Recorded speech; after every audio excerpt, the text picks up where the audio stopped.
नमस्ते, राम राम। कैसे हैं आप लोग? आप सभी का वेलकम है एक छोटे से सेशन हमारा। और इसमें हम लोग कंटिन्यू बात करेंगे आप लोगों से कि 1 घंटे क्लास को कैसे हम लोग 2 या 3 मिनट में लाए जाए टारगेटेड, यानी उस टॉपिक से क्या सवाल बन सकते हैं।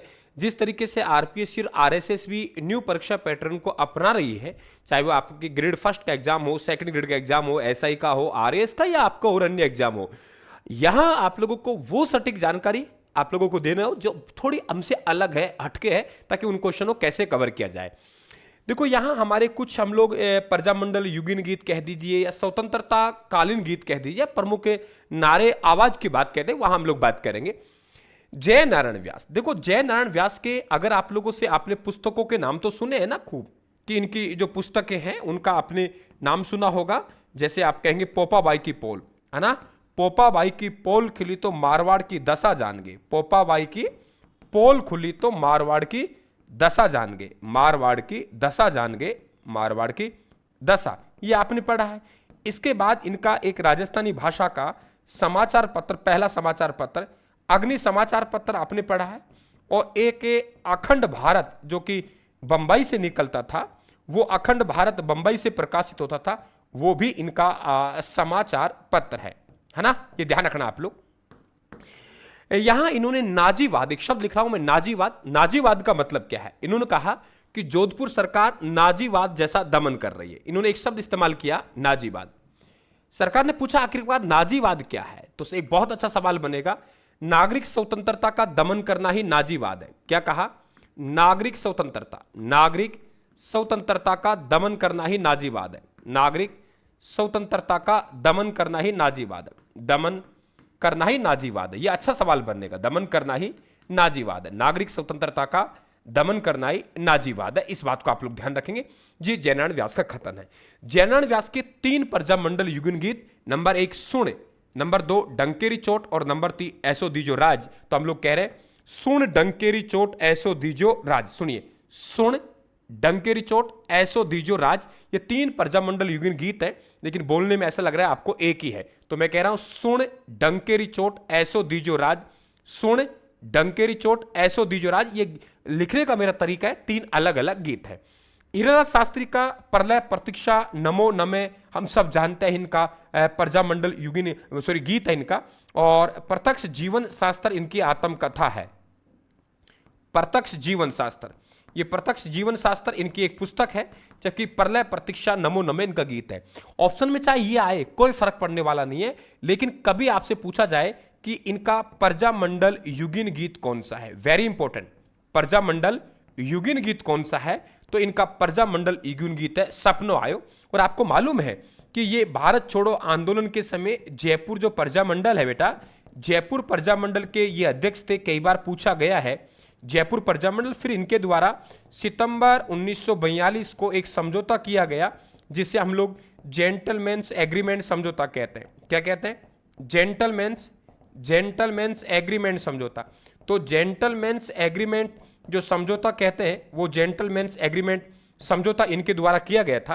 और फिर आपको मालूम होगा जयपुर प्रजामंडल में, फिर यहां पे आपको याद हो तो 1942 में ही बाबा हरिश्चंद्र, दौलतराम भंडारी और रामकरण जोशी के द्वारा एक यहां पे आजाद मोर्चा का गठन किया गया। यह भी सवाल पूछ सकता है किस प्रजामंडल के दौरान आजाद मोर्चा का गठन हुआ? इनके द्वारा। और बाबा हरिश्चंद्र की कृपा से राम की कृपा से बाबा हरिश्चंद्र के पास दौलत के भंडार है। राम की कृपा से रामकरण जोशी, बाबा हरिश्चंद्र, है ना, दौलतराम भंडारी, इन तीनों ने मिलकर इसका गठन किया था। माणिक्यलाल वर्मा का एक पंछड़ा गीत, आपको मालूम है कि बिजोलिया जो किसान आंदोलन है उसका हर तरीके से प्रचार प्रसार किया गया। तो बिजोलिया किसान आंदोलन के दौरान, किसके दौरान बेटा? बिजोलिया किसान आंदोलन, बिजोलिया किसान आंदोलन, बिजोलिया किसान आंदोलन के दौरान, बिजोलिया किसान आंदोलन के दौरान जो आप लोगों के गीत गाया गया था वो पंछड़ा था। और अर्जी आपको मालूम है 2 अप्रैल, कितना अप्रैल बेटा? 2 अप्रैल 1923 को, 2 अप्रैल 1923 को जो डाबी कांड हुआ था बूंदी किसान आंदोलन के दौरान, जहां 2 शहीद नानक जी भील और देवीलाल गुर्जर, बेटा मेरी बात को सुनते रहना, नानक जी भील और देवीलाल गुर्जर। नानक जी भील और देवीलाल गुर्जर जो शहीद हुए थे वो शहीद यहाँ हुए थे, और आपको मालूम होगा वहाँ इनके द्वारा जो गीत गाया गया था उस गीत को हमने क्या कहा था, अर्जी गीत कहा था। तेज कवि जैसलमेर के थे, और आपको याद होगा ये जैसलमेर के निवासी हैं और रम्मत के प्रमुख कलाकार हैं, जैसलमेर के थे ये। और इनके द्वारा 1943 में आपको याद होगा कई बार एग्जाम पूछता है, स्वतंत्र बावनी, स्वतंत्र बावनी नामक एक रचना इन्होंने महात्मा गांधी जी को भेंट की थी। तो रम्मत के जो प्रमुख कलाकार रहे वो तेज कवि रहे, इनके क्रांतिकारी बोल थे। तो इनको एक बार कमिश्नर ने भेजा कि भाई इनको पकड़ के लाओ, गिरफ्तार करके लाओ, वारंट जारी किया। तो एक कथन बहुत इंपॉर्टेंट आपके परीक्षा के लिए बन सकता है, कमिश्नर खोल दरवाजा मैं तेरे घर चल के आया हूं, ये हिंद तेरा ना तेरा बाप का हमारी मातृभूमि पे लगाया गया बंदी खाना है। कमिश्नर खोल दरवाजा मैं तेरे घर चल के आया हूं, ये हिंद तेरा ना तेरा बाप का हमारी मातृभूमि पे लगाया गया बंदी खाना है।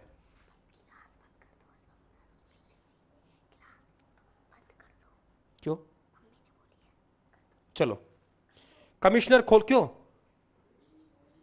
कमिश्नर खोल दरवाजा मैं तेरे घर चल के आया हूं, ये हिंद तेरा ना तेरा बाप का हमारी मातृभूमि पर लगाया गया बंदी खाना है। कमिश्नर खोल दरवाजा मैं तेरे घर चल के आया हूं, ये हिंद तेरा ना तेरा बाप का हमारी मातृभूमि पर लगाया गया बंदी खाना है। यानी ये ललकार है, कमिश्नर के घर पहुंच गए और इनके द्वारा 3 कांग्रेस लावणी, नेताओं की लावणी, स्वतंत्रता लावणी। तो 3 गीत है, कांग्रेस लावणी। कांग्रेस के नेताओं ने स्वतंत्रता दिलाई क्योंकि वो तेज थे, कांग्रेस के नेताओं ने स्वतंत्रता दिलाई क्योंकि वो तेज थे, कांग्रेस के नेताओं ने स्वतंत्रता दिलाई क्योंकि वो तेज थे, ऐसे याद करेंगे। कांग्रेस के नेताओं ने स्वतंत्रता दिलाई क्योंकि वो तेज थे। तो कांग्रेस की लावणी, नेताओं की लावणी, स्वतंत्र लावणी। एक बात और ध्यान रखेंगे, हाकिम और हुकुम नहीं, हाकिम और हुकुम नहीं, ये मोतीलाल तेजावत का नारा था। एक लो चलो रे सिद्धांत पर अर्जुलाल सेठी थे। आप लोगों के रिवीजन क्लास प्रतिदिन आप लोगों को ये 5 से 10 मिनट का शो आपको मिलेगा, और मैं कोशिश करूंगा लगभग 5 से 6 क्लास आप लोगों को पर डे मिले। आप पीडीएफ प्राप्त कर सकते हैं, पीडीएफ आप लोगों को मिलेगी, और ये एक ऐसा रिवीजन रहेगा जो हटके रहेगा। तो आप बिल्कुल हमारे चैनल को सब्सक्राइब जरूर करें और मस्त रहें, आगे बढ़ते रहें आप लोग। निश्चित तौर से हम आपके साथ खड़े। और कैसा लगा हमारा शो ये कमेंट बॉक्स में आप जरूर बताएंगे। थैंक यू आप सभी को। एक सवाल आपको चलो मैं दे के जाता हूं, मेवाड़ की वर्तमान शासन व्यवस्था, मेवाड़ में वर्तमान शासन व्यवस्था किसकी पुस्तक है?